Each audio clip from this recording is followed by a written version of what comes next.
Hi guys, welcome to Design Strong. We'll continue with our lead code problem solving series, and this is problem number 6 from lead code, which is zigzag conversion. The problem states that the string PayPal is hiring is written in a zigzag pattern on a given number of rows, like PayPal is hiring, and then red line by line, okay, PAHN, okay. Write the function that will take a string and make this conversion in a given format, okay. This takes input string and number of rows is 3, okay, that's fine. If this was 4, then okay, so basically it's like we need to create vertical line, then a horizontal, then a diagonal, then a vertical line, then a diagonal, etc. So in this format we need to do, if it is 1, okay, length will be less than 1000, okay, this looks fine. Yeah, so okay, let's try to solve this problem. So first of all, I will like to cover for a corner case, which is if it is only 1, return the string directly.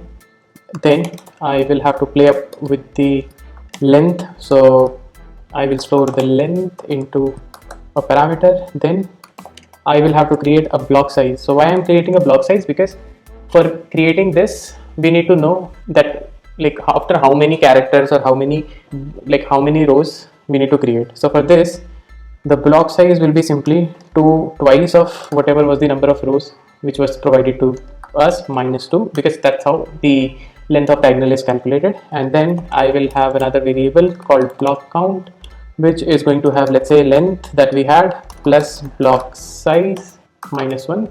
This will be numerator against block size, so that we know what is the block count that we need to do.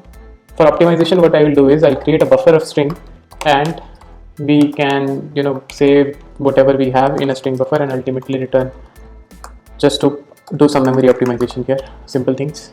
So start with the I is equal to 1, I less than number of rows, I plus plus. So this within this loop is where all our logic is going to be. So what I will do is within this I will have to create another loop which is going to be until the block count and increment it again. Within this what I will do is I'll calculate start, which is going to be j times the block size, and I will have an int I, let's say I1 start plus I, just to know where we are beginning for this specific. If I1 is greater than the length, less than the length that we have, just append this to string buffer, and then I will have another variable called I2 where I will again do it, but this time I will do block size minus 1, no, not 1 but I, because we are at ith. Now if I2 is less than the length that we have, and let's say I2 is also less than start plus block size, and I2 is, let's say, greater than I1, because that's when we will have the diagonal. So we will have to append to the buffer s dot char add I2. So this is diagonal. I think this is going to work. Let's see. Here I will have buffer dot to string. Let's see. Okay, cannot find symbol in rows. Oh, sorry.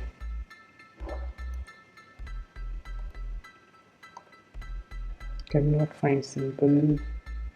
I equal start plus block size. Typos. Okay, this is accepted. Let's see if all the test cases passes or not.